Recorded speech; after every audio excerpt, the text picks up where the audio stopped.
शुरू करें? Why don't you start? You have the printout or no? The one that we had last time. No, today we have another one. Today one was Sutta Nikam. नहीं, Sutta नहीं. We are doing the Dhampada first. We do the 4 verses of Dhampada every day. Thanks to Akhilesh. You want to take this? I remember you were suggested. You don't I have? myself don't. I am thinking Deepak's suggestion. All suggestions are Deepak's suggestions. पाप बदलो हाँ. Verses 3 to 6. Punyancha Puriso Kaira.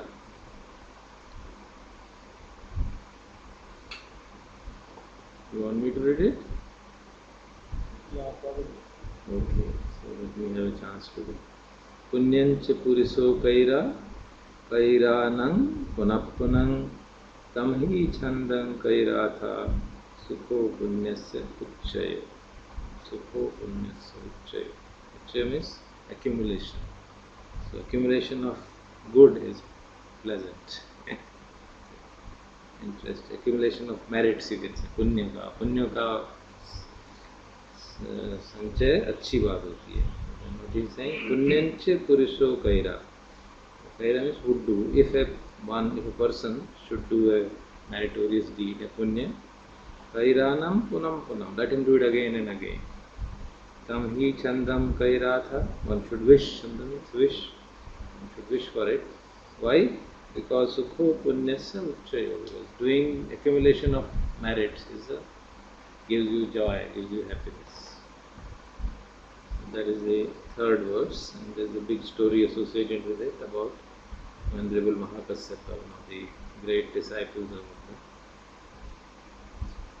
So it is said that he had come out of meditation for 7 days in a cave, and when he went to the village to get food, so a young girl gave him a meal. So as he stood her, she was very happy to see him, gave him food very happily. And hoping that this merit of giving a food to such a great person would give me good chance to practice and become realized person. As luck would have it, after a few days she died. Snake bit her and she died. But she was born in a heavenly realm. And then when she was born there, she remembered that this is basically because of that merit which I have gained. So she used to come to the monastery where Mahakashyapa was there, and in the disguise of a young novice, and do the cleaning of the monastery and everything. So one day Mahakashyapa noticed her and said, "Please don't come. You cannot come into a male area, especially." Because she was living in the male area and she used to come there. So yet he knew, he could find out who she was. But she kept on coming again and again because of this reason. So then he told Buddha that isko ko samjhao. Then Buddha told her that I can understand this reason, but there is a difficulty of your coming again and again because this will send a wrong signal. And then she stopped. But then he wished that, he told her that this is the reason that she wants to do more and more merit because it has brought her happiness. So, Ramanji. पापोऽपि पश्यति भद्रं या पापं न पश्यति यदा च पश्यति पापं अथ पापो पापानि पसरति. पापोऽपि पश्यति भद्रम. भद्रम मतलब अच्छा देखता है उसको, पाप को. कोई आदमी जो है पाप को भी, अपने गलत काम को भी ठीक समझता है. कब? याव पापम पश्यति. पश्यति कुक्स यहाँ पर राइपन हो जाता है. याव मतलब till such time as. So till such time as his evil action does not ripen and mature. उसको लगता है मैंने evil किया ही नहीं, वो उसको ठीक ही समझता रहता है. यदा च पश्यति पापम अथ पापो पापानि पश्यति. When that evil deed ripens and produces its effect, then he realizes, oh, I have done something wrong. So that's the point being made. This is the usual issue we face in our life also. We see people doing wrong actions and they are enjoying their life.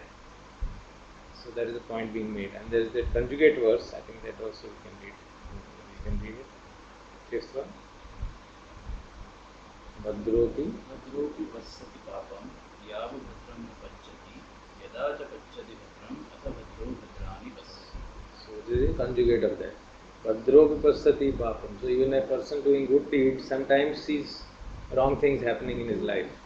Yava bhadram na pachati. Till such time as that meritorious deed did not ripen, it does not produce its effect. Yada cha pachati bhadram, and when that meritorious deed ripens, atha bhadro bhadrani pasati. Then that person sees the good consequences in store for. This is a response to a very important issue which we all face. ये सब लोग इतने बेईमान लोग हैं, वो तो enjoy कर रहे हैं, और जो ईमानदार है उनकी हालत खराब हो रही है. That's the question being responded to. So the story associated is with this, one of his benefactors, Anath Pindaka, who made the monastery and all that. So these, there is a concept of Kul Devta and Ghar Devta. It used to be there, I don't know. Maybe in some parts it is still there. So that Kul Devta saw that Anath Pandika is giving away his wealth, so out of compassion in his own way, he told, "Kya kar rahe ho? Gangle ho jaoge, what are you doing?" So Anath Pandika got upset, said, "You get lost, get out of my house."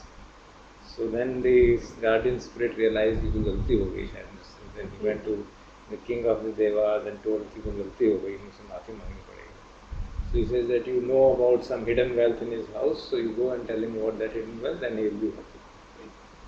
So he goes and tells him about the hidden wealth, and then the Anath Pandika says, "Okay, you can stay here again."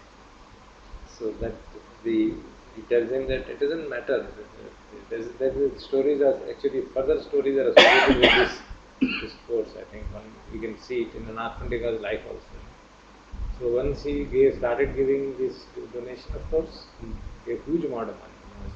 When Venkaji tells us in his discourses, he laid down the whole land with golden coins. So that was the price he paid for it.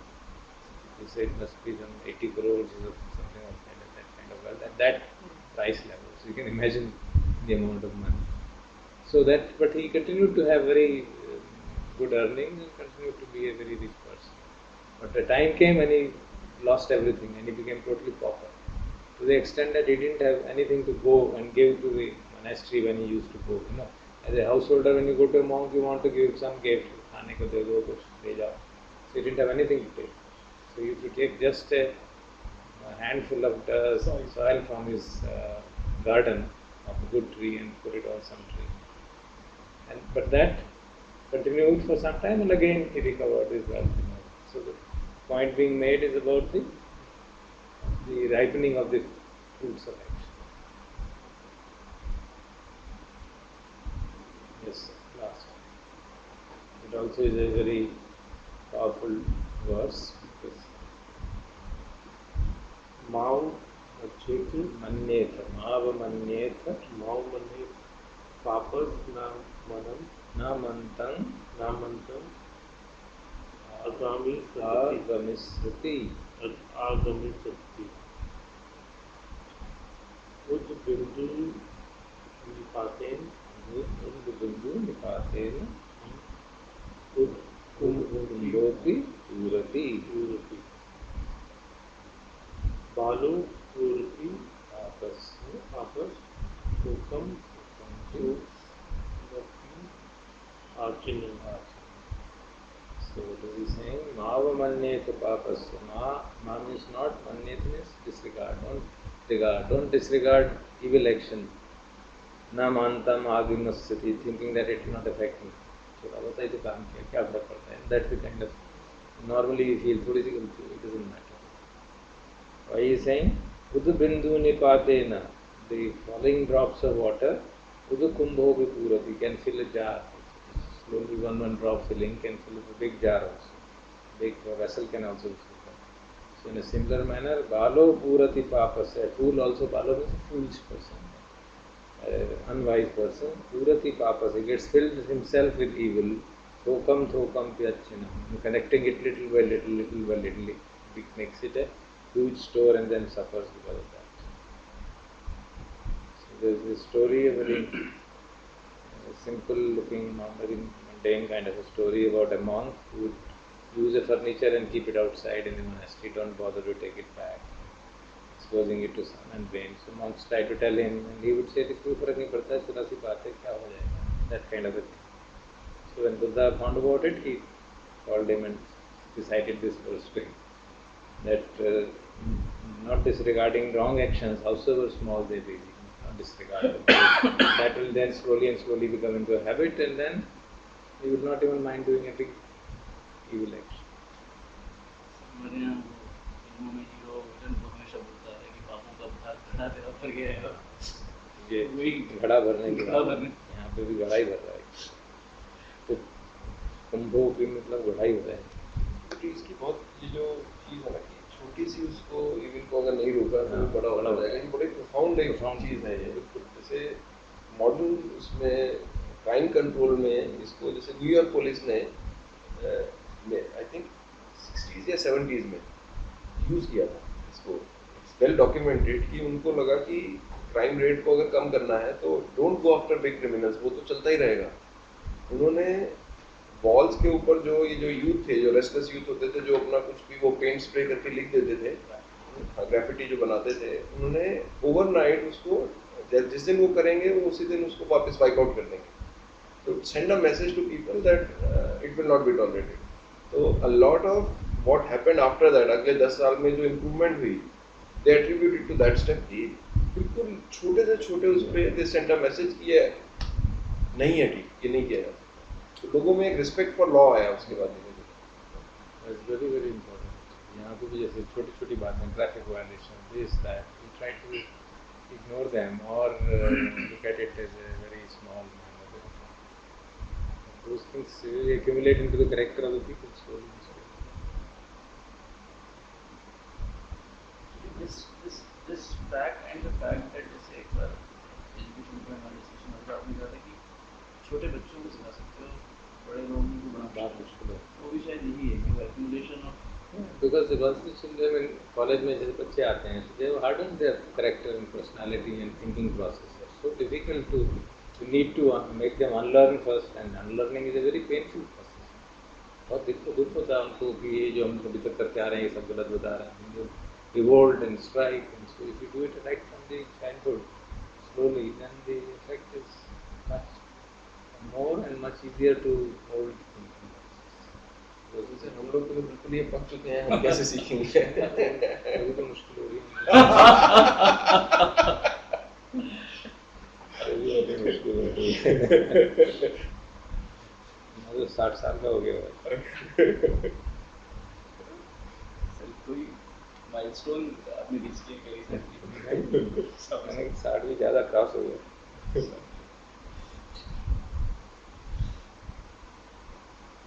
Then we come to our Girimananda Suttam, what we had studied.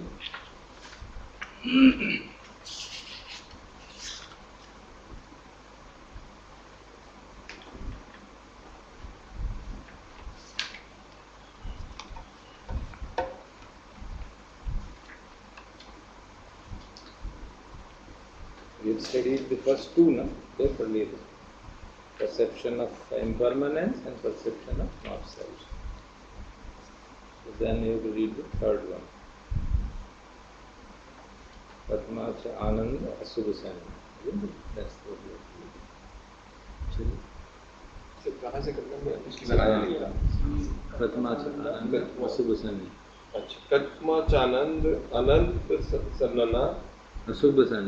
Next वाला okay next अशुभ सन्नना Sanya. सन्या Asubhasan. इधानंद भिक्षु इममेव कायम उधम पादतला उधो केसम मथका तच पर्यंतन पूरम नानाम।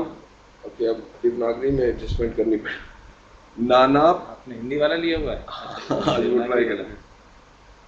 नानापकारस असुचिनो पच वेखति अथि इमसिम काये केसा लोमा नखा दंत तचो मनसम नहारु अठि अठि मिंजन वक्कम हदयन यकनम किलोमकम पिहकम पफासम अंतम अंतगुणम उद्रियम करीसम पित्ततम सेमहम पुब्बोलोहितम सेदो मेदो असु वसा खेलो, ये खेलो ऐसा खेलो मराठी में बिल्कुल लोग के नीचे डोर दे दो खेलो सिंगड़िका सिंघानिका सिंघाड़िका लसिका मुतंती मुतंती इति इमस्मिम इमस्मिं काये अशुभानुपसी विहरति अयम वच्चतानंद अशुभ सनन. अयम उच्चत आनंद अशुभ संज्ञा. This ananda is called ashubh sanya, the perception of non-beautiful. Shubha means beautiful and ashubha means non-beautiful. So it says katamacha ananda ashubh sanya. What ananda is ashubh sanya? Non-perception of non-beautiful. Here he is translated unattractiveness. Vidhananda bhikkhu imaveva kayam. Are you able to recognize this whole passage from somewhere? You studied it already. In Satipatthana, they are part of that. It's exactly same word. If you match it. Discovered this oil between joints many times. He knew about This also. this also. No, that was the level of Ayurveda at that time. But that's why these keep repeating that means, huh? So this will appear not just in Satipatthana. Yeah. Wherever there is a description of Ashubha Sanya. We'll use this. So he will say, what is the meaning of Ashubha Sanya? So this is the standard contemplation of 32 parts of body. Monks do it as a regular practice. They are supposed to remember it. We can also happily remember it. It will be a good thing. Of course, we can remember it. Actually, see the parts of the body straight. That what he is trying to point out is that these various parts of the body, if you reflect upon them, there is nothing beautiful in them. So he is trying to point out, and in a very beautiful manner, See the way he describes the human body. Imameva kayam, in this body, human body, uddham padatala. Padatala means the sole. So uddham means upwards. So from the sole of the feet upwards, adho means downwards, kesham mathaka, from the hair and the top of the head. So from there to there, tachaparyantam, which means enclosed by the skin.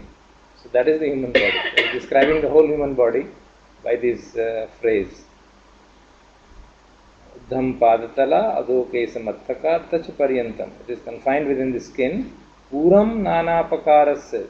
Fully with nana pakarasya, nana prakar ke asuchino, impurities. Pachavekhati. Pachavekhati means he reflects.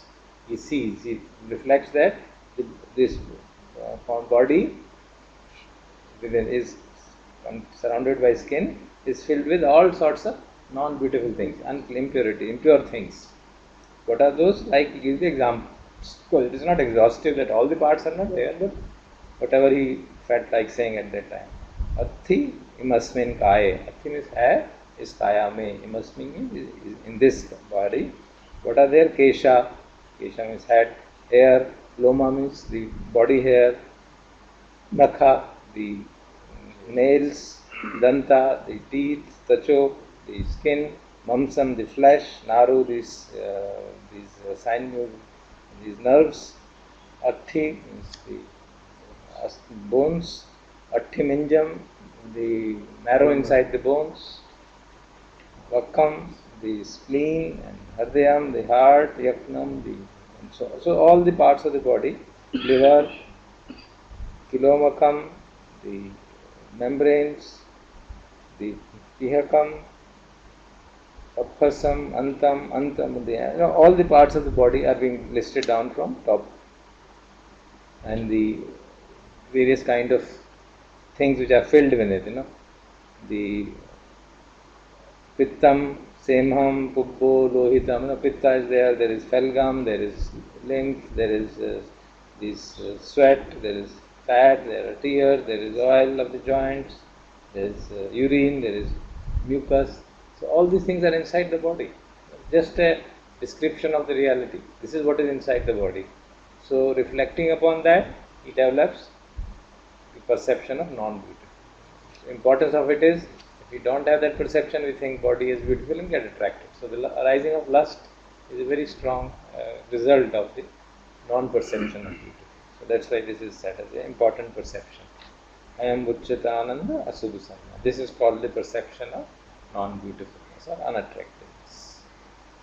So have you found this similar passage in Hindu scriptures, in Indian scriptures?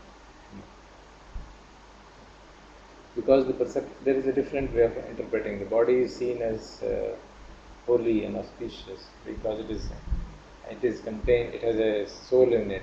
It is a part of the body.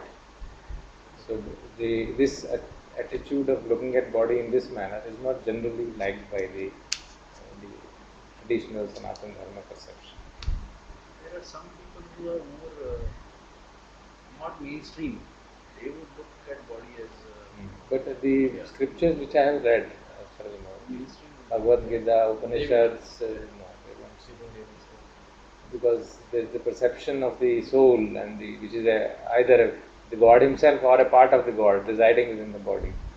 So body is seen as a temple in which the deity, presiding deity is the soul. So the perception of body as a dirty is not there. It's not done. Generally it's not there. It's probably not surprising because यही एक main difference लगता है जहाँ पर वो थोड़ा अलग लेगा इस पिक्चर से दिस नोशन ऑफ आत्मा एंड मैं मतलब जहाँ तक हो सके इससे दूर ही रहो जैसे इसमें पढ़ोगे फंस जाओगे तो इस बॉडी को भी अनअट्रैक्टिव ही रखो तो ठीक है Because you see what is visible and see what is visible easily. And the concept of a soul is a concept. So that concept may be right or wrong. He never discusses about the rightness or wrongness of that. All he says is this Panchkhanda is not real self. It doesn't answer whether there is soul or not soul in that sense, in that very discrete way. Though the emphasis is again and again on not self, non-self, non-self. Which is basically Panchkhanda is not self. Sir यहाँ तक तो फिर भी ठीक है अभी आप खाली बॉडी के पार्ट्स की बात कर रहे हो एंड वो पार्ट्स हैं तो everybody knows but doesn't realise कि So it is lying in attention. It is पेट lying के in अंदर attention. अनडाइजेस्टेड फूड भी है Everything is lying there. Everything is lying there Feces is lying, urine is lying, pus is lying, blood is lying. Everything is inside. It's a hard fact. So this is more reality. Yeah. We don't realize it, and but later we talk about diseases. Yeah. That so reading that and then trying to remember that becomes more scary. Yeah, that is called Adinava. Adinava means perception of danger. The whole idea is to develop disenchantment. The whole idea is that eventually, because disenchantment is going to lead to dispassion. Because without that, you cannot think of why should you think of rising above this material world and get out of this. So there is that one of the philosophers was, why are you bothered? When Mara has a series of dialogues with Buddha when he sits on this, he says, why are you bothered about suffering? Baba, there is so much pleasure also. Why can't you see? थोड़ा बहुत दुख है, suffering, pleasure भी तो है. Please go on. Go to the higher realm. वहाँ देवलोक में जाके रहो ना. क्यों यहाँ से लोगों से बाहर निकलने में क्यों चक्कर चला दिया तुमने? He explains it him कि वो भी मरेंगे भाई एक दिन, उनको भी दुख होगा. And there is a discourse in one of the discourses it is pointed out कि एक कीड़ा होता है इसमें गोबर में चल रहा होता है कीड़ा उसको महामोगलायन देखते हैं और भगवान बुद्ध देखते हैं so they realize in the past life it was a Brahmalok. So just imagine if a person knows it directly, obviously he'll understand things much better. ना हम लोगों के लिए तो concept है ये. But when a person like that sees, oh, this snail here going in the cow dung was in his past life in Brahmaloka. He was one of the devas in a Brahmaloka. So he realizes the futility of being within the lokas and trying to get into higher and higher, because ultimately you are going to remain within that cycle. So for that purpose, creating a kind of perception of danger, the danger of being within the lokas is helpful. So probably because of that danger we are all sitting here and discussing, otherwise we may not be bothered about it. There is a story, I don't remember who came to tell this to Indra. Indra was making a huge palace, as thinking as if he is forever. And so someone came, I don't remember it is Vishnu Narad, some character came as a boy, and then he basically shows him a line of ants going, finding difficulty path में और वो चल रही है ants. तो वो इन लोग बोलते हैं कि ये सब फास्ट खेल रहे हैं. तो ये क्या कर रहे हैं? So that is again Yeah. based. So the same characteristics pervade the non-human realms Yes. as well. That's all. Yeah. Arising and passing away. Only thing is the difference of the lifespan I see. and the perception of. So for example, in human realm, why he calls it the most suitable for this kind of activity? Because you have both the experiences of pleasure and pain. Versus in the Deva realm, the pains are very limited. In Brahma realm, there is no pain at all. You are all enjoying the eternal peace and harmony for a long time. Till the lifespan is over and then you suddenly realize and you shrink and get into the next life. So even in Deva realm, there is all joy and pleasures. So you never think of suffering. You know? So if you don't think of suffering, then why should you reflect upon all these things, funny things? Isn't it? So that's why he repeatedly says that human birth is a very precious thing. Because you have both the experiences available and then you can actually be, the suffering can be a big blessing, you know, it's a great teacher. So So all of us actually, I mean majority of us, I won't say all, majority of us are motivated to seek way out because of we have suffered in some way or the other. And we are not able to see a solution to that. but that's interesting. So that means, as you move in theory from the human realm to the non-human realm, Deva realm, that's not a promotion because there can be a demotion as well. Yeah, that's why it should, so those discourses there, no? That snail is here, and he says this snail was in Brahma realm for, and when you are in a Brahmic plane, when you have those, you will be there for eons. So when Buddha, remember there's in the very first discourse he mentions that after his enlightenment he didn't feel like talking. I mean, he said, "क्या लोगों को समझ में नहीं आएगा? It's too subtle." So Sahampati Brahma comes and tells him. So that is a Brahma. He has seen the other Buddha also. He has had such a lifetime. This is not. Don't worry. There are people. He has seen. Whosoever was the earlier one. Dipankar तो बहुत पुराने थे. So in this Kalpa also there have been other Buddhas. So he has seen them and he tells them, no, don't worry. There are many people who have the ability to understand that their veils are very thin. So please don't give up. That is This- very interesting because he says जिसकी आँख में कचरा है उन्हीं लोगों को समझ में आ सकता है. He says, no, their veils are thin. So they will be able to understand because the teaching is very counterintuitive, very subtle. To be able to see through the fact that all that you have to do is just observe and get over this whole process of I is quite tough. To be able to see that this whole self itself is an illusion is very counterintuitive. Very counterintuitive. ये हमेशा से एक doubt रहा है ये जितना हम लोगों ने पढ़ा है मोस्टली उसमें रेफरेंसेस इतना ज़्यादा खुद बुद्धा के वर्ड्स में नहीं मुझे दिखते हम लोग या देव लोग के ज़्यादा बहुत ही प्रैक्टिकल और They have selected those discourses. जो स्टोरीज साथ में होती हैं वो बहुत ज़्यादा रेफर करती हैं बट वो they are probably not directly attributable to Buddha. No, there are some discourses. हमने select नहीं किए हैं. So if you like, I can select some of those. तो वो वाला पार्ट जो है देवलोक और ब्रह्मलोक वाला वो समझ इतना We can't appreciate it because it's not within our perception. We can't see it. तो आपका अपना क्या व्यू है उसके बारे में आपको I can intuitively feel that there must be something. I can intuitively feel. In fact, you also say that it's in consonance with what physics etc. also Yeah, says. there are realms which are subtler realms. Their existence realms. That's why इतनी मारामारी हो रही है aliens को ढूंढने के लिए. Because somewhere inside the human psyche there is a feeling, that कुछ है यार, यही नहीं है सब कुछ है. क्या है ये नहीं पता.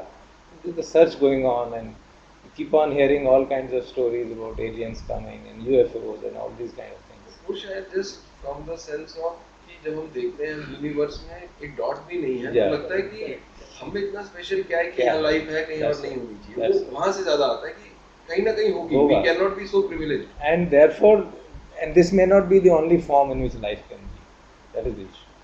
So life can be in different forms. Sir, our lunch table recently had this discussion about multiple universes, which is again I find to be very similar in the sense that there is Multiple universes की quantum hypothesis है बाकायदा. There is a full-fledged hypothesis of that ये जो different particle existence है या wave existence है that can be explained by the postulation, I would say, of multiple universes. And there's a very powerful novel written by Richard Bach on that. अगर आपने पढ़ा नहीं तो पढ़िए. One is actually based on that perception of multiple universes. A person somehow goes back and says, suppose if this had not happened, what could be the alternative thing which I could have done? And then he gets into that feeling कि वो हो ही गया है, and then he sees कि कहाँ जाके पहुँच गया मैं. And so then again comes back, and so he's made a very interesting novel out of that, which is quite challenging to our normal perception.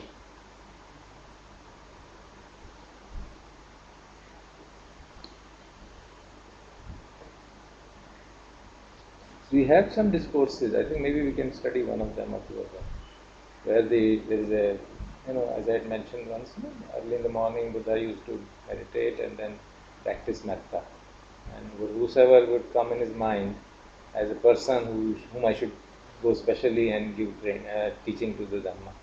So once he remembers one old friend in one of his earlier lives, who is now living in Brahma Loka as a Bhak Brahma, one of the top Brahmas there. So he feels compassion that I should go and teach him, tell him that, and he realizes that he is a very arrogant person, and he has got a feeling that he is the topmost person in this universe and better not fiddle around with him. So he goes there in that realm and has a dialogue with him, and not just dialogue, it's almost like a duel, challenging each other of their abilities, and then making him see that he is not all that powerful which he thinks about. So there is a discourse of that kind which we can study. So, does the conception of universe, Buddha's conception of universe, is this laid out in some detail somewhere? See, when they talk, it's not in as much detail because he didn't feel like getting into all these cosmologies and all that. But as a reference, sometimes he was speaking and he suddenly would say something which would refer to that thing. So then people have tried to figure it out. जैसे जातक कथाएं हैं, तो भगवान ने खुद थोड़ा सारी कथाएं बताई हैं. He mentions, अरे ऐसा उस जन्म में भी हुआ था, and then the matter ends. Then people have tried to figure out कि उस जन्म में क्या हुआ था. So the people who had insight, they figured out कि उसमें इस लाइफ में the Buddha was born as a deer and these other were his friends. Sariputta was born as a tortoise and he was born as this, and Devadatta born as hunter. So they made up that whole story, and then Jataka was. So Jatak stories are actually commentaries on Buddha's words. So Buddha's words were just a kind of a reference to one event in his past life, and then people have made stories.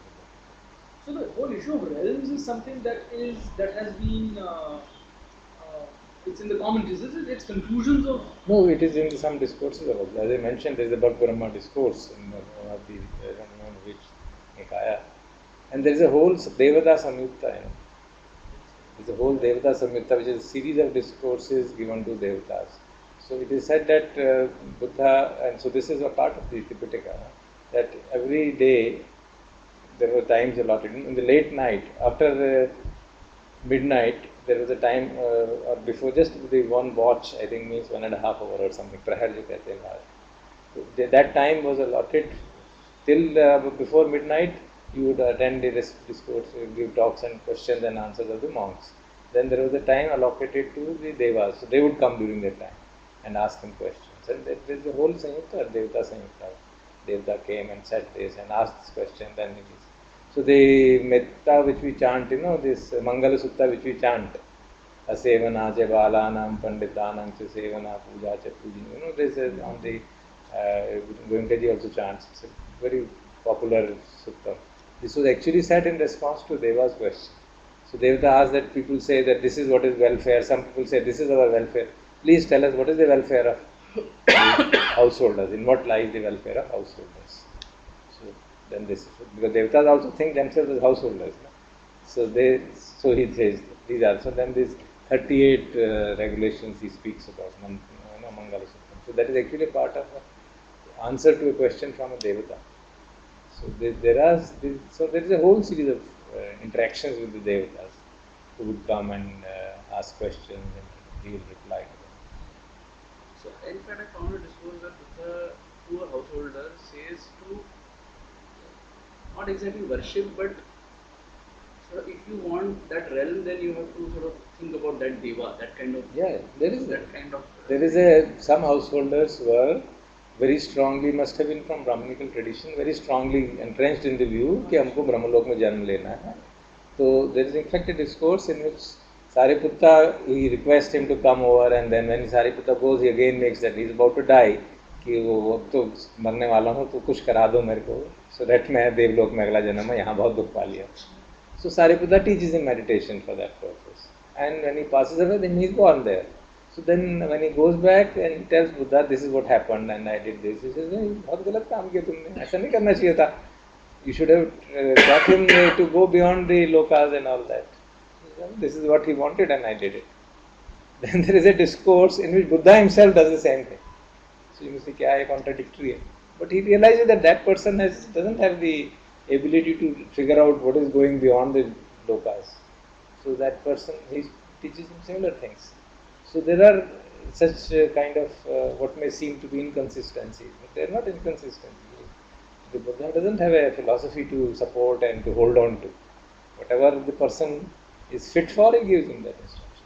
So he knows that if he gets into a higher realm, then maybe he will understand things better then. And that because people say that when a person goes from this realm to a Deva realm, he retains part of the memories. Then he can figure out, oh, ऐसा करने से ऐसा हुआ. We read it here in that that lady, she gave a food to the Mahakashyapa, and she was born in that Tavatsan, the realm of 33 gods there. So she remembered, oh, पहले तो मैं ऐसी थी, अब मैं यहाँ पैदा हुई तो इसीलिए हुई कि मैंने वो अच्छा काम किया, and she wanted to do it again and again. So this way, certain people get motivated to do meritorious deeds. So when a person would realize कि भाई इसी तरह से वो realize करेगा तो चलो ऐसे ही सही. But doesn't this also means that actually the Deva realm is not necessarily an evolutionary next step? It is a realm obtained by as a consequence of meritorious deeds. If you do great meritorious deed, then you can be born in that realm. So there will be less of suffering, physical suffering, because the body is subtle. But suffering is there, the mental anguish is there. You can again have that competition, I want to be this and I want to be that. You can always have that. Those kind of feelings can always be there, because the mind is still not pure. And that's what causes. And then once it is basically in accordance with that karma doctrine, that a person has earned some meritorious deeds, and as a result of those meritorious deeds, he gets the fruit of that in terms of being born in one realm. And when the fruit of that deed is exhausted, then he is going to be born in next karma, whichever is there in the line. Next karma, which is going to fructify, that may keep him in the same realm, on that may put him into the hell, depending on whatever is in store for him, whatever is there, sankharas which are in store for his consciousness level. So inside the way it is sort of said is कि those realms आप सिर्फ अपने past कर्म भोग सकते हो. इस realm में आप you can put money in the bank in this realm. There you can only spend. Human realm is seen to be very good from that perspective. That here you have both the experiences, with the experience of suffering, experience of pleasure. So if you have only experience of suffering, so the lower realms, for example, the Preta realm and the Asura realm and the hellish realms and even the animal realm, you have enormous suffering. There is no possibility of pleasure for a Preta or a ghost. So he can't think of getting out of it. So it's a very difficult for him. So he has to exhaust all his evil karmas, and then only the next karma will take place. But similarly in this heavenly realm, he is so much given to pleasure, he will never think about suffering. The whole issue that there is suffering will not make sense to him. कहाँ suffering है? है ही नहीं. Here we are faced with both. So there is that possibility of exploring the truths and getting interested in exploring how to get out of it. Some people will psychologically, I have seen people make this argument that even if you don't believe in these realms, because you can't, imagine a time if you are born to a very rich person and you have a lot of bank balance and you don't have to work, then you are in that heavenly realm. And the other way, you are born to a poor person and you can't get out of it. Generally, that explanation is also given, though there is a strong opposition to that explanation by very important parts of Buddhist lay section. They feel this is not the correct explanation, but that's beside the point. This also is seen as because there is a proper discourse of the Buddha where he explains, as a result of this karma you will be born in this manner. It's a full-fledged discourse. So we can't, once we accept the authenticity of it, you can't say this one is not and this is there and this I don't accept. You can say that, but there is a discourse which says that if a person does a lot of, for example, if a person is giving a lot of donation and charity, then he will be born in next life as a rich person. So these kind of examples are given. If a person does kill somebody, then he will have a short life in the next person's life. In the next life, he will die very premature. These kind of cause-effect relationships he is trying to give in some length. So, are there also instructions between the Buddha and the lower realms? Because we are always talking about. There is a Buddha and Yaksha. There is a Yaksha. They are not lower realms. They are seen as kind of demigods, but they are more आसुरी शक्तियाँ जिसे कहते हैं ना. There are interactions. वो आलवक के साथ है एक, वो गुफा में चले जाते हैं बैठने के लिए और वो आता कहता कौन बैठा है यहाँ पे, कहता मैं बाल पकड़ के तेरे समुद्र में फेंक दूंगा, निकल यहाँ से और तू नहीं तो मेरे सवाल का जवाब दे. So this is okay. I don't think there is anybody in this world who can do कि मेरा बाल पकड़ के मुझे फेंक दे, but फिर भी तो जवाब सवाल पूछ ले जवाब दे देते. So then he asks series of questions, Buddha answers him and then he suddenly realizes that he must be a great person and he becomes a disciple. So there's a Yakshas are always asking questions. There is a Yudhishthira Yaksha Prashna. So there is that question of a kind of beings which have that tendency. So there is a discourse with Yaksha, but with respect to Pretas, I have not seen really, because they are suffering so much that they can't think of anything else. There is no way that they can get out of this suffering. It's so acute and intense, as it is explained. You are spheres by spheres, and where will you think of any interaction with anybody? And the possibility of an interaction with a fully enlightened being demands a great merit.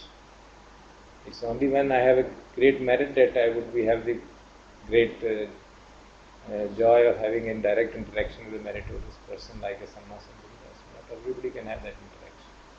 So it's almost fatalistic, isn't it? Once you are there, you had it. No, not once you are there, you have to suffer for a certain time, and then you can. When you have exhausted that evil, then you will be. Evil will be. Then the next one will come into surface. Next sankhara. So next sankhara may not be that evil. So then that way happens. In fact, it works the other way around. Right. Because what it tells you is this is your opportunity. Yeah. Now that you're in the human realm, Do that. वहाँ चले गए तो फिर तो कुछ मुश्किल time हो के लिए जाएगा. गए. अभी कर लो जो उस realm में जाने का तो एक बहुत वो powerful discourse है, where Buddha has explained it, in a very imaginative way, which Goenkaji also uses. That imagine a blind tortoise in a sea, and imagine a tire.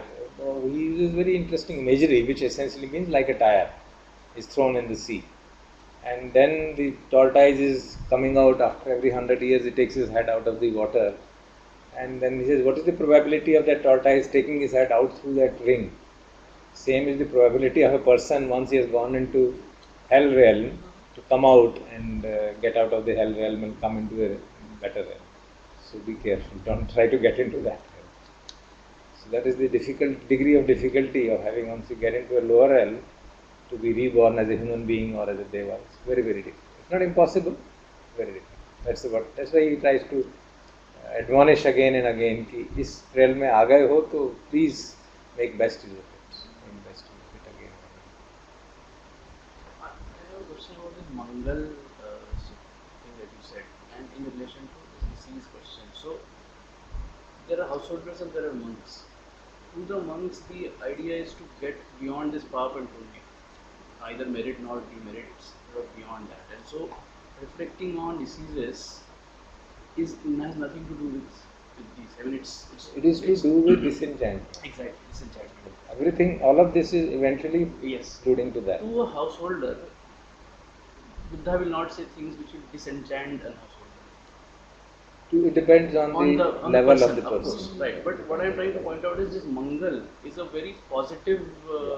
It is a way of, dissuading a person from doing evil things. Right. Because Shila has to be strengthened. Right, you know. right. So it is a way of strengthening Shila, and of doing meritorious deeds, Right. which will result in creating circumstances so that he can then follow the Dhamma. Right. So If we have, if hadn't we had any punya, we would not have had chance to even read Right. it. We would be caught in the turmoil all the time. So in that sense, there is this thing that I keep hearing, which says that while your mind body identity is strong, still in case of a householder, or in our case also, let us say, so you have to think about good things for good things to happen. Goes against thinking about diseases to some extent. Yeah, it depends on this. On It this, is right. given. It is given to a Girimananda, Exactly, the that's monk. what I want to Yeah. just point It out. is given right? to This that, and to a person who is mature. Right. It is given like that. I had mentioned earlier also, when Anath Pindaka was dying, he was a householder. Right. So then he requests his attendant to go to Buddha, pay respect to him, go to Sariputta, pay respect to him, and tells him to request Sariputta to come to my house and give me some sermons so that I will be comforted because I am virtually dying. So Sariputta comes there and sees at him and sees the situation, then gives him a profound discourse. So he starts crying. So Ananda goes as an attendant of Sariputta. So Ananda asks him, are you getting upset? Are you getting worried? Are you floundering? Are you collapsing? He says, no, I am wondering why I was not told such things before. When I am dying, I am being told this. So he tells Sariputta, please, there are householders who understand Dhamma. He says, so Sariputta says, no, this householder, this is not the teaching which we normally give to a householder. We give it to monks, but I felt that you are fit for this at this moment. He says, no, there are many more householders who are, please do it. Don't keep it reserved till the person is about to die and then you tell him this. So it's a question of really seeing person's fitness for it. If you go and tell your child and you go to his child and say, there is no I, what will he or she do? Right? It's impossible, it doesn't make sense. So one has to really see to whom what teaching has to be given. As an age of which is related, it said no that this is the age of decadence, and therefore, even in the human realm, the probability of I don't know what the right word is, but evolution, etc., is very minimal. ये क्या है ना साहब? How does this relate to what we just discussed? It is a general statement being made about the kind of average consciousness level of the human beings. Now that is a general statement, and if you read a statement of 2000 years ago, then also people will say decadence हो रही है, लोगों का character घट रहा है, people are becoming more and more evil mannered and all that. That may be a part of the thing. The way things arise and pass away. When the teachings of an enlightened being are there prominently, they have their own influence. And when the teachings are not there, then they have their own influence. So the general world of the society keeps on changing. There is no doubt on that issue. But at this moment, majority of the people in the world probably have a starkly materialistic world. But there is also a growing minority who are developing a non-materialistic world. So they are always competing in the society all the time. So what worldview is prominent will depend upon the age and the time. So that age of around when Buddha was there, that is generally termed by historians as an axial age. Axial meaning there was a time when at different places great people arose. Buddha arose here, then you had Lao Tse there in China, and you had Socrates there in Greece. So the three great people with similar thinking, all three had similar thinking. Some shades differences of course. And they had a very strong influence on their surroundings.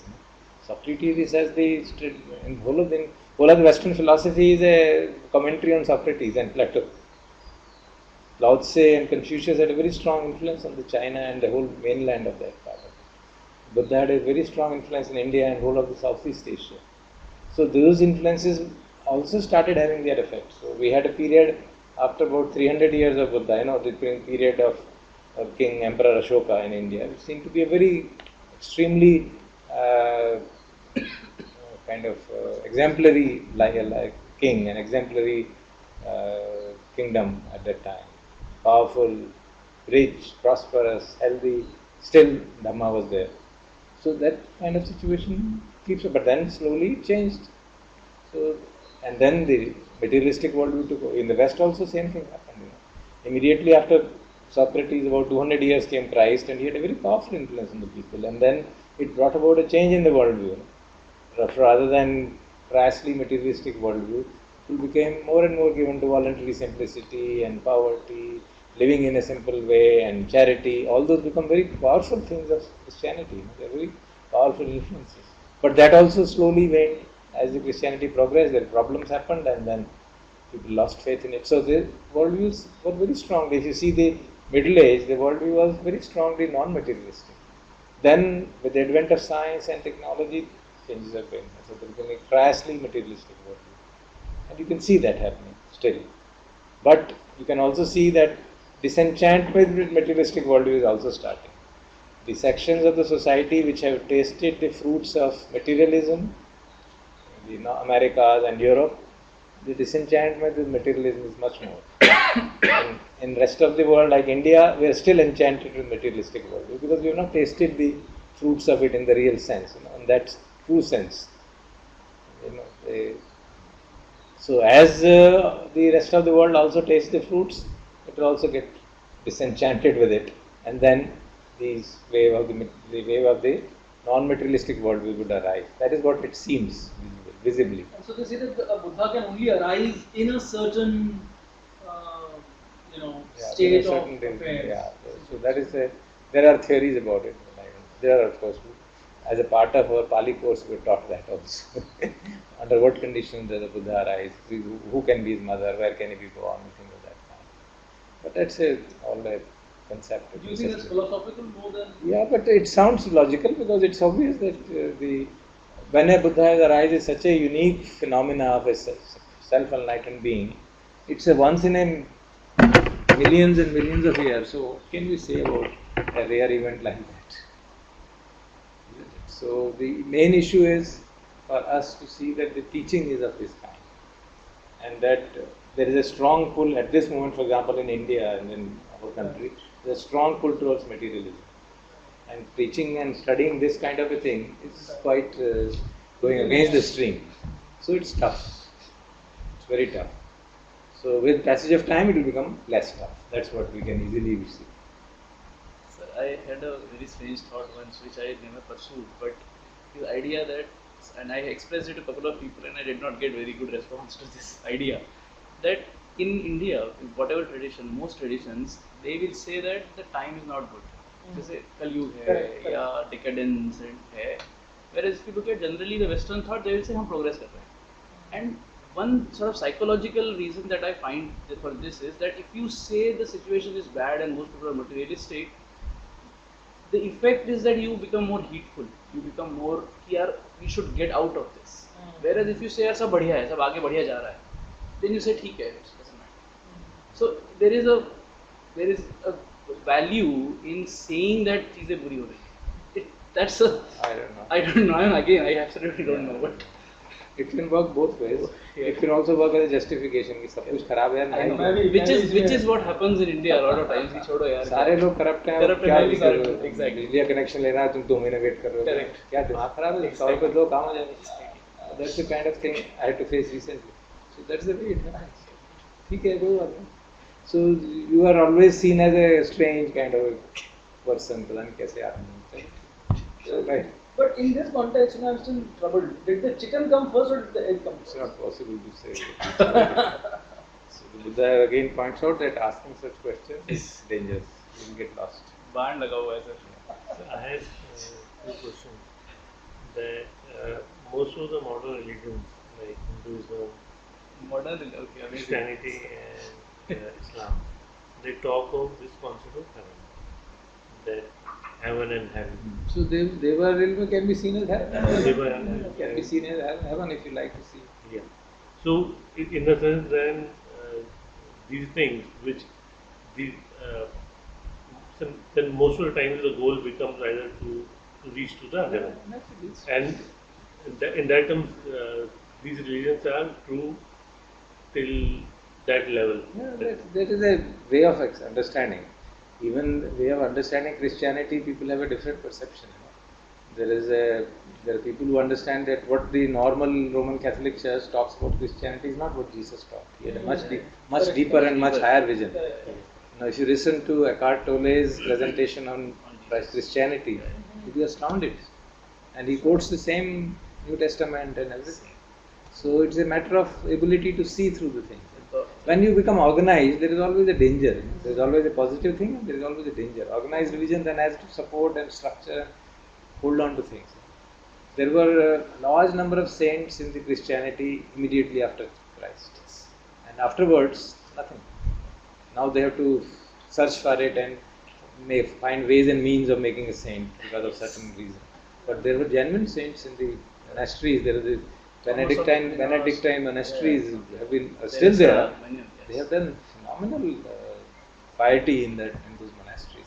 People have lived a life of great piety, and they have demonstrated that people can live in that manner. There's no doubt about it. In fact, one theory I heard which is very strange and it's like conspiracy theory that says Jesus was a disciple of Buddha. Yeah, there are these strange theories that you hear. One more related. There is a video available. There is very strange. Not There's just a film disciple, of it. he came here, He came in here and Hellas, there is he stayed in his Paris. what is it? A tomb is in Kashmir. Kashmir, is another yeah. theory. But this Buddha wala apni manage But so then there is this in our Hindu scriptures. We have all these mythological stories about devas and Asurs and the mites and then these various gods. So then can it be attributed that all these are true? You don't know really. I don't know. But But there is a fundamental flaw in them. Because you see, I have been seeing one after last year when my mother was critically ill. She forced me to sit with her and see that Mahadev. Okay, that's a So very for popular 1.5 months I was seeing it with her. Then I thought, okay, let me see at least understand what is there. Because we didn't know anything about Mahadev. Though Kashmir is supposed to be the land of Shivaism. So we didn't have any idea. So I said, I'll see it. And I have been seeing it. But I can see a fundamental flaw in that. I mean, there is a very good merit in it. There is no doubt about it. Serial, if you look at it dispassionately, you can learn a lot of good things. About a householder like Shiva, like a ascetic becoming householder and exhibiting that equanimity and impartiality. They are very good things in it. But there is a fundamental flaw. The fundamental flaw being that there are these three devas who are supposed to be immortal, who will never die. It's impossible. But then we also say that most of the beings who go to Brahmlok, they Live long, live but they long. die. They die, but they also like humans. Like we also most of the time conduct ourselves that we won't die. Like day to day, Yeah. So it seems that those also. That's true, you can say so, but there the illusion is much deeper because the lifespan is very high But and they actually see if the you lower see lives Yeah. like ours or the others. But this is passing more away. mythology series where they will not go to the level where they will say that these three are also not eternal. But if you go to philosophy, Scripture. they will say that But in not scriptures, these three Indra are के not- बारे में तो लिखा ही है Pardon? that in scriptures it is written about Indra that there has been many Indras before him. not only many Indras, they will say कि at the end there is nothing and then it again arises and there is a cycle. That thing will say these are also not eternal. But And- in that serial or in that context, they No, will not in say most that. of the in most of the Yeah, the assumption is that conception, they are not. Yes. the perception that a being can be born again and again, and then still it be infinite, eternal, is a fundamentally flawed. There is a problem. So most of the people get into that confusion there. So the whole concept of devotion gets twisted. So, but devotion is a very powerful thing actually. If you see it, the need for faith, faith is the first strength which Buddha mentions. When he talks of the strengths, the first is Shraddha. But that has to be, Shraddha is informed, well informed. You start with a tentative faith and on the basis of experience you confirm it. Not a blind faith, that you would come to me and I will take care of you. That's not done. So that creates a very, very problematic situation. Then you, as Goenkaji very rightly says, then if your devas can be bribed to do good for you, then what is the big deal? You can do anything. But sir, here is the problem which happens that suppose I visit a temple and then it becomes a problematic that given that we have been reading so much. There is no problem, sir. You see the God sees you, it's okay. There is So, nothing more than that. क्या No, no, problem क्या sorry. है? मैं I follow the No, problem. no, sorry. Go ahead, please. बताओ ना, Explain, समझ sorry. नहीं Problem क्या है? See, most of the time जब बड़े होते हैं we are taught कि in temples or in our scriptures these are the God and then you have to respect them and with that respect you never question them or never try to question whether those gods are real or not. But when I go to temple, so there is always skepticism which comes. That you have to resolve. That is good. It's brilliant, sir. I like Problem क्या this. है? That you have to resolve. The issue is there's no issue. There's no harm in paying respect to a worthy of respect. That is a part of Mangala Sutta. Garvo Chenivato. That people who are better than us, we should pay respect to them. So Deva is hopefully better than us because he has done meritorious deeds. So what is the problem in paying respect to him? But what is the motivation with which one is going to temple? Am I going to temple because of certain expectations?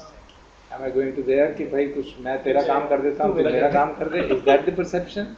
So it's mostly conditional, right? If family is going, then No, that's, one there are issues. No, when we grow up, we begin to question it, and then the answers begin to come. I also used to go in the to temples before doing meditation of this kind, and then slowly it naturally fell off. Because of course, even earlier I started doubting some things. So then it fell off automatically. I didn't have to do. But sometimes recently after my daughter came, she said, मेरे साथ चलो चला जाता हूँ उसको बाहर car में बैठा रहता हूँ मंदिर होके आ जाती हूँ छोड़ ले जाता हूँ उसको big way. I don't say don't go. I don't tell them. Or my son, if he wants to go with his wife, I go. They went to Shirdi, they went here. It's fine. What is the problem? It's better than going to a pub. Yeah. What is the difficulty? Really? So, see, So is your family, for example, you shouldn't create this dissension in the family. yeah. That's very important. That I understand that. If the wife wants to go to a temple and he wants you to go, please go with all the sincerity and go and sit there and meditate. Or and try to find out, ask questions. भाई सच बता दो क्या है, तुम्हें बता दो. Really, so this is all fine. Don't try to discourage anybody who wants to go, and don't try to interfere with the faith of anybody who Yeah. is not ready for. Ready for understanding and listening. Why should we do that? But this is the now when we talk. And even in our hearts, much more important. And this is true of people who have meditated for a long time. And I used to tell my friends when they were teachers, even in our hearts, we should not arrogate ourselves to believing कि ये inferior है और हम superior है. That is a very, very dangerous thing. It's a trap. You never know that person who is sitting in front of a what Ramdas calls a painted monkey, he may be much evolved person than we are. There are many stories in the Hindu scripture which will tell you this. कि यार उसको तुम मोहम्मद करो तुम पता नहीं. Because we don't know it. So we should not, because we tend to get, and I have seen it happen especially with meditators, Vipassana meditators, that because we theoretically understand that what we are doing is superior, better, it's going to lead us to a higher thing, then we think others are inferior. Without knowing what they are doing, we don't know. A person may be going to a temple and externally he may be doing all kind of funny things which may have no meaning. But internally, what is his perception, what is his understanding? So some people like Ramakrishna, that is why they would sort of, I don't know what he did, but he says he followed these paths to see. So that Yeah, the there are path stories. If there are you read what is written, Yeah. many of it sounds very strange Strange. and unscientific. Right. And you can criticize it. Okay, that's all right. But then the issue is, firstly, what we are doing, we should be clear on that. And secondly, what others are doing, let them be happy with that. Only if they come and question, then only we should tell what we are doing. And if suppose a person comes and says, I have been doing all the puja and part for so long, but I don't feel any good, then you can tell him, okay, this I have been doing this, try it out and see. This seems more logical to me. But I thought you were talking about internal conflict rather than this family. Yeah, so it's more of internal conflict, Why- but why? I understand the part about not changing the faith. But the internal conflict becomes more strong Why? when you say that you have all these lokas and heavens, and then you are forced to believe that all these gods exist. Why should you force to believe? Don't believe. Who says believe it? You don't believe. So either we don't believe that all these lokas don't exist. Okay, for Then the time, you reject for all the those- time being, you don't believe. It doesn't matter at all. It doesn't matter at all. That is the beauty of the Dhamma. You believe only this much which you can experience. The rest of it, don't believe till you experience it. So that's a very important part of teaching. There's in fact, a discourse of Buddha where he is giving a talk, and then he, for certain reasons, he asks Sariputta, "Do you understand it? Do you believe it?" He says, "No, I don't believe it." So all the whole assembly is aghast. He's telling Buddha, he says, "No, I don't know. Once I experience it, then I'll believe it." There's another discourse where a person comes, some person from some other sect comes to Buddha, and he has a chat with him and everything. He says, "These two people don't believe in me at all. Sariputta and Moggallana." You're talking. You say you're a chief disciple and they don't believe in Buddha you. कहते हैं हाँ. उसको, हाँ. There is I heard it in a discourse by one of the teachers. Said they don't believe in me at all. Says, well, what is this matter? So they ask him, says, we know it, we don't need to believe him, we know it from our own experience that this is true. What is there to believe in it? What is there to believe in it? Him. It's a fact, it is true. So But sir, that saying is that is the question of, that is the extent But to which. Vaisa, this is that fair, no? If people feels कि भाई ये realm well वाली हाँ, कहानी don't नहीं है, believe it, बिल्कुल really. fair है. Don't believe it. I'm exactly in that mood. Don't believe it. I also don't take it seriously. It's all right. But I then, don't for disbelieve example, it if you either. ask me, I don't That find is a very anything important illogical. thing. I don't find both That's things okay. are. I don't feel. they're not- What I am saying is, it's fine. it will be unscientific to disbelieve it, just as it is unscientific to believe it. It's very important. What is the basis of disbelief? You have no basis of disbelief also. No? So that's what That's why he says. If you listen to Ajahn Sumedho's talks, he says many times, don't believe about certain things. You don't like it, don't believe it. It's okay, you don't believe it, but don't disbelieve it either. You have no way of disbelieving it. No? How do you know? If you are saying you have to be logical and rational, you have not explored. You have not made all the whatever they are saying that you do this, then you will be able to ascend into that realm. You have not done it, so you can't disbelieve it either. So keep it tentative.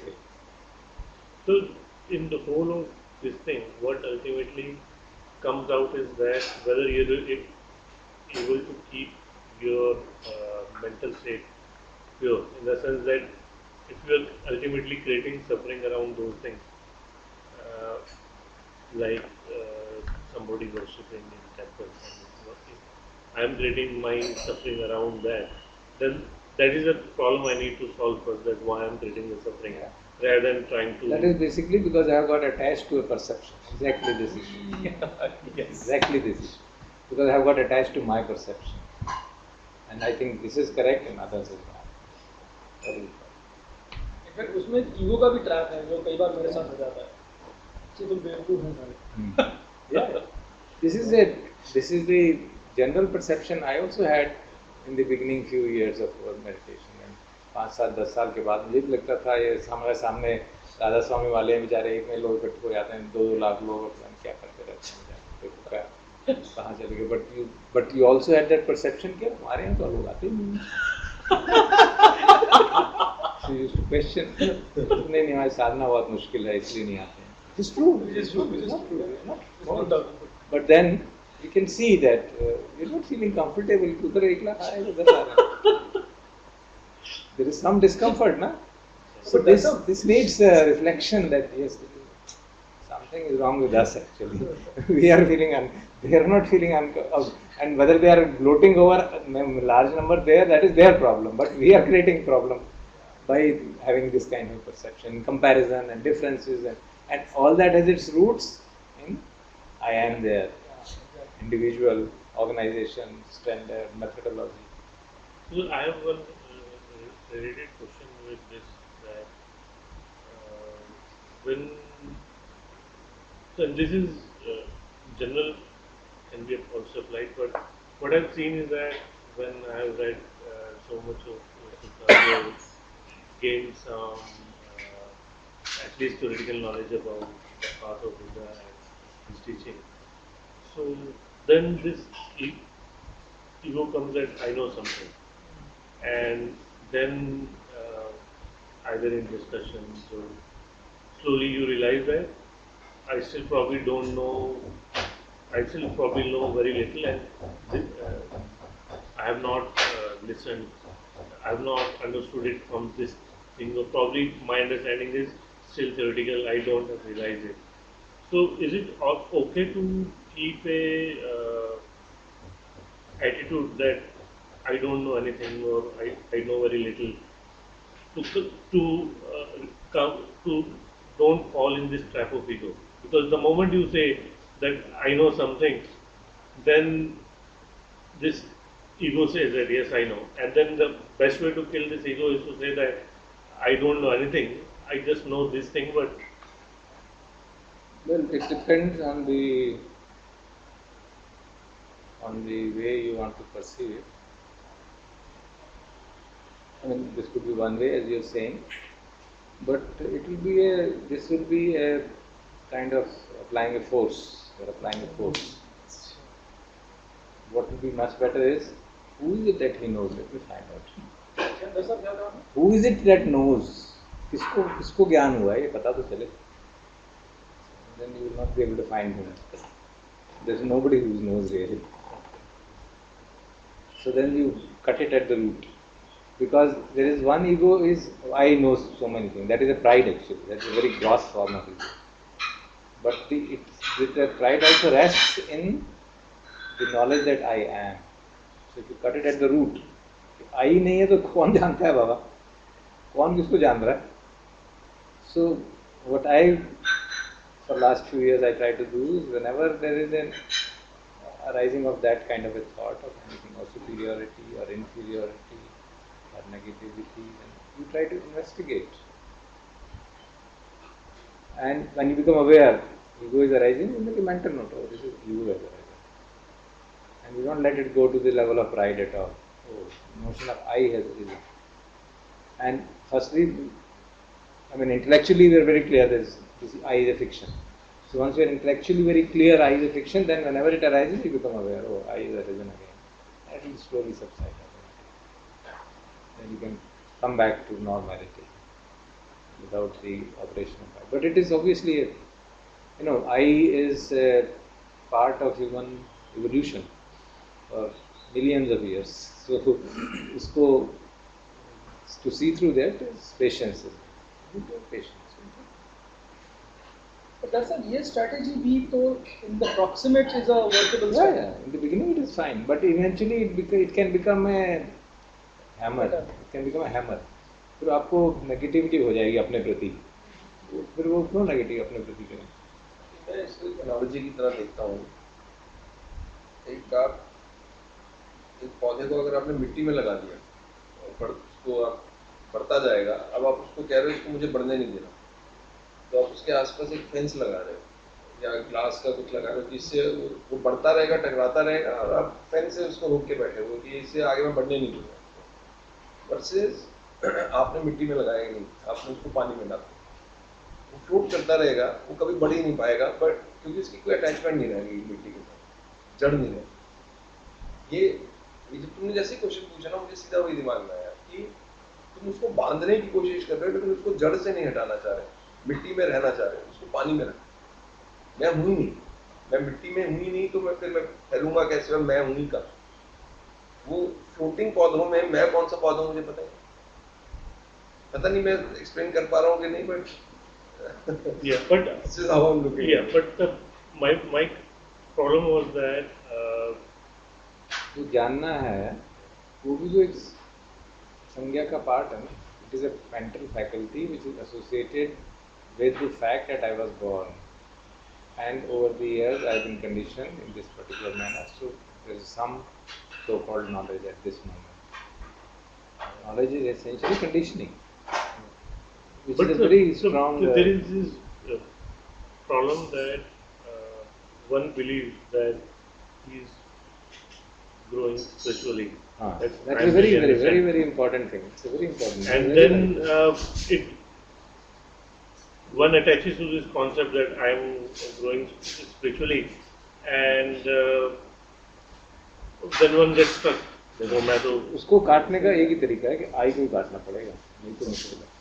not by the Not by arguments. In fact, उससे भी पहले, before I feel that I go spiritually, there is the I attaches to the teaching. कि वाह मुझे बुद्धा की teaching समझ में आ रही है.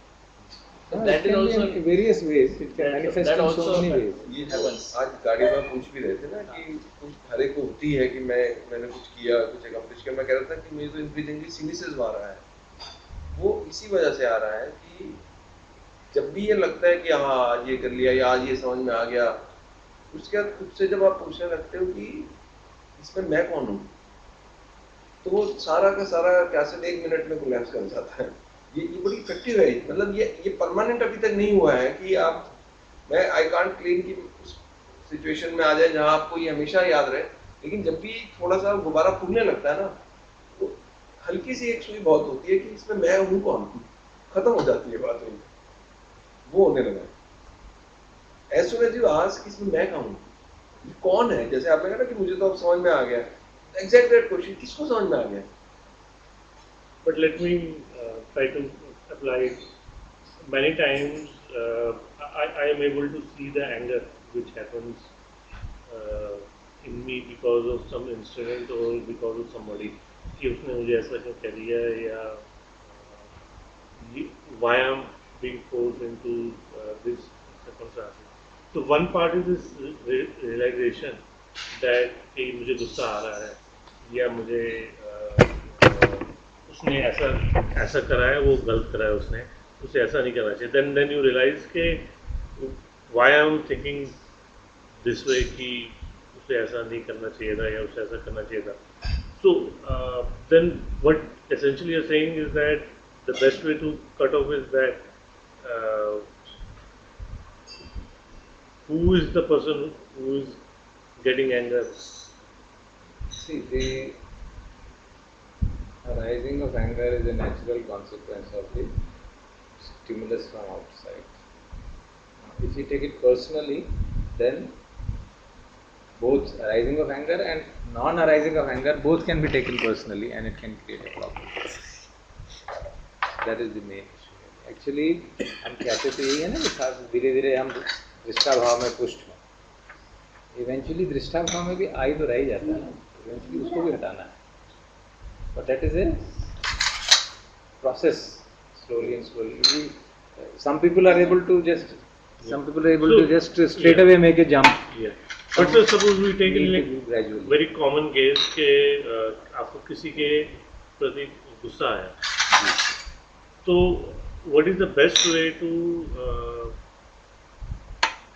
not let it continue and try to either stop it or There are various ways which are advised in the literature, and as a meditation teacher I used to advise. The simplest and the first way would be कि गुस्सा आए और उसके कारण जो भी शरीर में गड़बड़ हो रही है महसूस होता है ना, तो अगर आप साधना अच्छी तरह से कर रहे हैं तो शरीर में हलन चलन महसूस होगा. टेंशन हो रहा है, चेहरा तमतमा रहा है, हार्ट बीट बढ़ रही है, या कॉन्स्ट्रिक्शन हो रहा है कहीं ना कहीं पे, you can immediately be aware. और सांस हलन चलन हो रही है, you can direct your attention to that for a few seconds and be aware कि गुस्सा आ रहा है. There is a experience of anger. So if we direct our attention to that there is an experience of anger, then slowly the anger will subside. Provided your attention is now on observing the consequences of anger, and you are able to sustain the impulse to react. वो एक बहुत crucial ability हमको. तो ये साधना हम करते हैं, mindfulness की, सती बढ़ान की जो साधना करते हैं, इसीलिए करते हैं कि हमारी सती थोड़ी इतनी प्रतिष्ठित हो जाए कि हम मशीन की तरह रिएक्ट ना करें. बाहर से स्टिमुलस आया और हमने रिएक्ट कर दिया, हम रिएक्ट करने की जगह उसको देख लें थोड़ी देर, आधा मिनट, 1 मिनट, 2 मिनट, जितना भी देख पाएँ, तो जितना देख पाएंगे उतना वो अपने आप शांत हो जाएगा। तो ये काफ़ी पावरफुल चीज़ है, वर्क्स। कई बार ऐसा होता है कि गुस्सा आ गया, आपने कह भी दिया कुछ, एंड देन यू फॉलो, तो इतने साल साधना करते हो गए, इतने सूत्र पढ़ लिए, फिर भी वैसा का वैसा ही रह गया, then you take it personal, then you reflect, situation से go okay, that's the way it is, and I accept that really. And there's no being personally who is angry, and there's no being against whom I am angry. Then that after जो उसका postmortem होता है वो खत्म हो जाएगा, and then mind gets peaceful, then you can actually take appropriate corrective action. But sir, the way I have been doing is that trying an approach where first trying to recognize कि at least आपको गुस्सा आ रहा है, and when you accept कि चलो गुस्सा आ रहा है, then you try to reason out कि गुस्सा क्यों आ रहा है. उस समय रीजन नहीं करना, क्योंकि गुस्से के अंदर रीजनिंग तो चलेगी ही नहीं, वो सब सेल्फ जस्टिफिकेशन हो जाएगा। गुस्से में तो उसको शांत करना चाहिए, शांत होने का मौका देना चाहिए। You should allow it to cease, which means you observe what is happening in the body. Mind में गुस्सा आ रहा है and you are seeing, the thoughts उठ रहे हैं तो यू आर सीइंग, ये प्रपंच चल रहा है गुस्से का, and we don't investigate at that, and we don't get into details of the cause and provocation. इसने ऐसा कहा, इसको ऐसा नहीं कहना चाहिए था, या मुझे ऐसा नहीं कहना चाहिए था। नो, एट दैट, बिकॉज उस माइंड सेट में अगर जो भी आप एनालिसिस करेंगे वो गलत ही होगा, because mind is not in A state of equilibrium. So we should first bring the mind to equilibrium. And to the extent it is depending on situation, it depends on entirely on the situation and the ability of the person to come to equilibrium. So उसके बाद postmortem आप कर सकते हैं, पर्यवेक्षण तो afterwards कर सकते हैं। उस समय तो you have to take appropriate action, which is to silence that anger. Which is in fact Darsa to stay with the discomfort. Yeah. जो आप पहले मुझे बता रहे थे। Yeah, discomfort हो रहा है ना, anger itself is causing discomfort, body is causing is showing, so you are experiencing suffering. You can take it as an opportunity to experience the first noble truth. Oh, this is what Buddha said. So if you have that understanding, so that event what has happened is insignificant. What is significant is that I am experiencing first noble truth, I should understand it. And then when the mind will quieten down, you will immediately know what is the cause of this suffering. And you will know not the cause which is apparent, but the real cause of suffering. Not the immediate cause. So if you practice in that manner, then it becomes a much greater insight. Good, so we should stop it, or they will also see we are taking tea, and so if they have any question we can ask and then stop.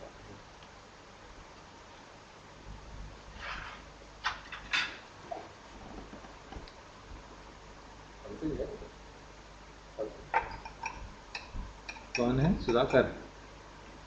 Suresh. Rajesh ने join किया चंडीगढ़ से?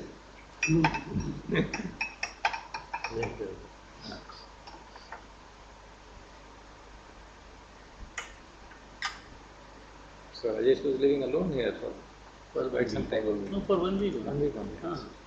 So he was enjoying cooking.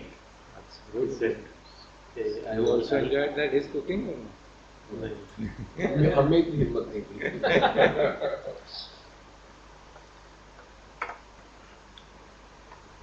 So they can say, ठीक है। ये आपका? Sir मैं वो लेता हूँ ये। अच्छा। मीठा है इसमें, अंदर नहीं है। बट मीठा भी मैं सर सुधाकर कह रहे हैं आपका हो गया चाय टाइम, हमारा हो गया बाय टाइम। Good. वहाँ तो शाम होगी ना. Okay. Sir, So goodbye and Shilesh को all the एक best. क्वेश्चन है sir. Ji.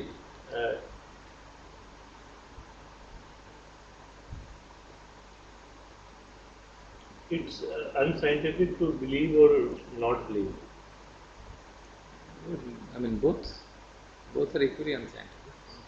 If you are doing belief only based on certain authority, or I mean, of course, if you have somebody whom you respect and you generally know he tells truth, then what he says you say, okay, he likely to say truth. You can keep a tentative belief. That only if once it comes in my experience, that's what his basic advice of Buddha was. Kalama Sutta, we should always remember that. Don't believe something because it is in scripture, because it is the part of tradition, it is told by a teacher, it is told by me. Don't believe. Or you find it logical, or you find it rational. Only when you experience it in your life, and you find it, and only caveat he gives is, and it is appreciated by the wise. That is a very important part. That you know there are certain wise people and they appreciate it, they say this is right, then you can say, okay, it is worth believing, and then you can investigate. But then ultimate test is that it should fit into my own experience. I should believe something only when it fits into my experience. On the basis of my experience, I find yes, this is true. Then I believe it and hold on. Sir इसमें ना मुझे लगता है कि बहुत जो basic challenge है इसकी वजह से ये डिस्कशंस कई बार बड़े अजीब से डायरेक्शन में चले जाते हैं. तो ये चैलेंज है कि किसी चीज़ को प्रूव करने के लिए जो फ्रेमवर्क है वो ये है कि आप साइंस कहती है कि you should be able to consistently repeat that experiment and demonstrate it. अगर आप नहीं कर पा रहे अंडर केयरफुल स्क्रूटिनी तो कुछ प्रॉब्लम. अब उसका जो काउंटर आर्ग्यूमेंट मैंने सुना है लोगों को देते हुए कि भाई जो चीज़ हम करंट फ्रेमवर्क में एक्सप्रेस नहीं कर पा रहे क्या वो सच नहीं हो सकती. वो भी कुछ हद तक वैलिड है, लेकिन दूसरा आप कैसे मान लो इस बात. तो उसका फिर आंसर है कि ये ऐसी चीज़ है जो मैं डेमोन्स्ट्रेट नहीं कर सकता, ये आपको खुद एक्सपीरियंस करनी पड़ेगी. तो फिर कम से कम एक्सपीरियंस करने का एक रास्ता होना चाहिए. वो आप बता दो और वो भी अनसर्टेन है कि वो रास्ता वहाँ ले जाएगा कि नहीं, because it is again subject to आपने उसको कैसे फॉलो किया, आपने उसको कितना समझा. उस चक्कर में डिस्कशन कहीं रह जाता है. तो इसलिए कुछ ऐसे लोग जो ये रियलाइज कर जाते हैं उस बात पर जाके वो कहते हैं हाँ ये है. बाकी हम जैसे लोग जो नहीं कर पाते या अभी कहीं रास्ते में हैं वो उसको मान नहीं सकते जब तक वो एक्सपीरियंस ना कर लें. तो ये आई थिंक ये एक दुविधा है इस दुनिया में. Understanding of scientific temper, scientific method की अंडरस्टैंडिंग होती है. उसको अगर हम एक डॉगमा बना देंगे तो we got a scientific dogma.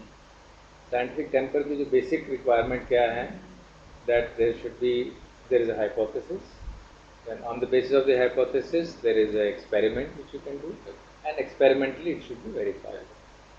Exactly same thing should be applied to any teaching. Spiritual teaching also you should apply same. But the experiment has to be done properly in the proper conditions. If you tell a child that this water has got microbes in it and he doesn't know that he has to see through microscope, तो देखा कहाँ है, दिखाओ ना, मुझे दिख नहीं रहे, सब झूठ है. Microscope is not there. So exactly the same way, to be able to see that there are defilements and that defilements can be reduced by working on the mind in this manner, you need that microscope, you need that strong sense of observation, power of concentration, and the training of mindfulness. So once you have got that training, and then you can verify, हाँ ऐसा तो करने से भाई फर्क पड़ता है, ऐसा करने से गुस्सा कम होता है, ऐसा करने से अट्रैक्शन कम होती है, एंड ऐसा करने, और जितना जितना अहम का बोझ काम घटता है उतना उतना मैं सुखी होता हूँ. आदमी एक्सपीरियंस कर लेता है ना. You may not experience the taking it to the hilt, but the very fact that even is, that's why it is as आदि कल्याणम. In the beginning itself you begin to feel the welfare, madhye kalyanam, pariyose kal. So in the beginning, if you practice it for some time, you begin to see, yes, it is working. It is reducing my anguish, it is making me more stable, making me more peaceful,